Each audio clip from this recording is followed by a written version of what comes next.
Je suis sorti d'université, je savais ce que je voulais pas faire. Je pensais que j'aurais beaucoup de temps libre. J'ai commencé dans le métier. Ma première guerre était la guerre d'Algérie. Et puisque je m'en suis tiré pas mal, j'étais envoyé à une autre guerre et une autre guerre et une autre guerre. C'est devenu une très mauvaise habitude.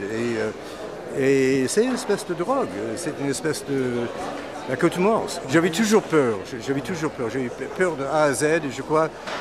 Et lorsqu'on a très peur, il faut le dominer. Et le meilleur moyen de dominer, c'est d'aller voir les gens, leur poser des questions. Lorsque moi j'ai commencé, la première fois que j'ai vu gilet pare-balles sur un journaliste, c'était à Beyrouth en 1975. J'avais déjà couvert 15 ans de guerre. Et je dis, mais qu'est-ce que c'est cette histoire? Donc, auparavant, on ne prenait pas de précautions. Et les gens qui étaient laissés pour compte, personne ne s'en souciait. On disait, allez prendre 15 jours de vacances et revenez nous voir par la suite.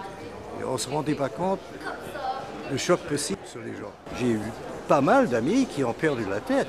C'est-à-dire, le fameux syndrome post-traumatique, on en parle maintenant, mais il y a 30 ans, 40 ans, on n'en parlait pas. J'ai eu beaucoup de collègues qui ont dû quitter le métier et dont la vie était très bouleversée par ce qu'ils avaient vu.